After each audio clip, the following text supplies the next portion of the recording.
दुनिया के कई देशों में इस वक्त कोरोना एक बार फिर से अपने पैर पसार रहा है और सबसे बुरे हालात यहां चीन के बने हुए हैं। ऐसे में कई सवाल खड़े हो जाते हैं कि आखिर चीन में कोरोना का ये विस्फोट हुआ क्यों है, और अगर चीन में इस तरह के हालात हैं तो पूरी दुनिया को अलर्ट होने की जरूरत यहां पर क्यों आखिर आ जाती है। और इसी से जुड़े हुए कई सवाल भी हम लगातार उनके जवाब ढूंढने की कोशिश कर रहे हैं। देखिए, इस बड़ी स्क्रीन पर ये जानने की समझने की कोशिश करते हैं कि दुनिया को आखिर क्यों डराया कोरोना ने। 48 घंटे में 7 लाख से ज्यादा केसेस सामने आ चुके हैं।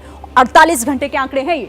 चीन में सबसे बुरी लहर की आशंका है। वहां तो लोगों को अस्पताल में बेड नहीं मिल रहे, दवाइयों की कमी है, लोग परेशान हैं। जापान में यहां 1.85 लाख से ज्यादा जो नए मरीज हैं वो अब तक वहां रिकॉर्ड किए गए हैं। बात हांगकांग, ताइवान की करें तो 31,000 से ज्यादा केसेस वहां पर आ चुके हैं। यानी कोविड से बुरे और बिगड़ते हुए हालात हैं ये। अमेरिका में देखिए 5,000 से ज्यादा नए मामले अब तक सामने आ चुके हैं। 5,000 से ज्यादा नए मामले अमेरिका में भी दर्ज किए गए हैं। 7 दिनों में औसत केस 68,000 से ज्यादा। 7 दिन का यह आंकड़ा जो औसत केसेस हैं वो देखिए 68,000 से भी ज्यादा रिकॉर्ड किए जा रहे हैं, जो ये बता रहे हैं कि कैसे अब संभल जाने की जरूरत है। तो ये तो समझ में आ गया होगा आपको कि आखिर क्यों अलर्ट हो जाने की जरूरत है। अब देखिए चीन में कोरोना का कहर कहां कहां पर है। बीजिंग, इसके साथ ही झेंगझोउ, शंघाई, ग्वांगझोउ में भी, वुहान, चेंगडू और चोंगकिंग, ये वो इलाके हैं चीन के जहां पर सबसे ज्यादा कोरोना का कहर देखने को मिल रहा है। और यहां पर कोविड की स्थिति इस वक्त भयंकर है। हमारे साथ मेहमान भी बने हुए हैं। डॉक्टर अरविंद का मैं रुख कर लेती हूं। डॉक्टर अरविंद, माफ कीजिएगा, डॉक्टर अंशुमन हमारे साथ हैं।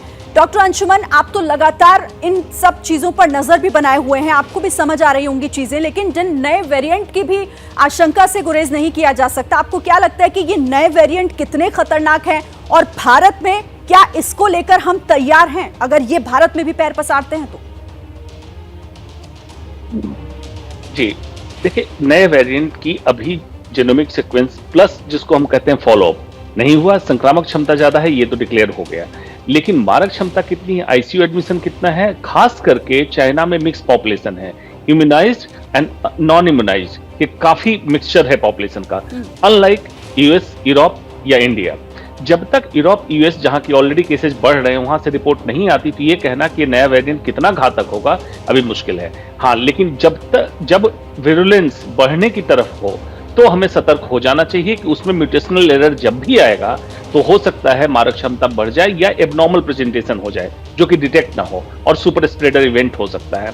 तो हमें इन म्यूटेशन पे नजर रखना है, इसमें कोई दो मत नहीं है। फर्दर म्यूटेशन हमारे यहाँ जब होगा, अगर ये स्प्रेड होकर हिंदुस्तान आता है तो हमारे यहाँ ज्यादा पॉपुलेशन इम्यूनाइज है, ये कैसे बिहेव करेगा, जैसे आपने ओमिक्रॉन के समय सुना था स्टिल्थ ओमिक्रॉन, जो चकमा देने वाला आ गया था। तो क्योंकि इम्यून पॉपुलेशन मिलेगा तो चकमा देना ज्यादा सीख सकता है, एक इसकी संभावना है। पीडियाट्रिक पॉपुलेशन हमारे यहाँ नॉन इम्यूनाइज्ड है, उसमें एक्सपोजर नेचुरल तरीके से हुआ था, उस पे इम्पैक्ट, ये सारी चीजें हमें तब मिलेगी जब आंकड़ा हमारा आगे। महत्वपूर्ण बातों पर आप जो हैं वो गौर कर रहे हैं और साथ ही सबको इन्हें समझने की भी जरूरत है। लेकिन बहुत धन्यवाद आप सभी का हमारे साथ जुड़ने के लिए, हमारे दर्शकों के लिए ये महत्वपूर्ण बातें बताने के लिए। बहुत बहुत धन्यवाद आप सभी का।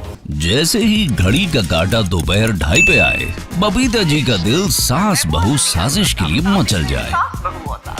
और ये है इनकी बहू, पूरे दिन ऑफिस की टेंशन हो जाए गॉन जब ये करें अपना फेवरेट शो फ्री टाइम पे ऑन।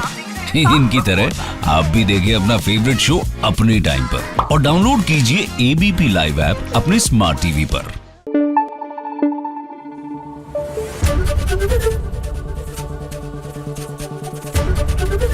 एबीपी न्यूज आपको रखे आगे।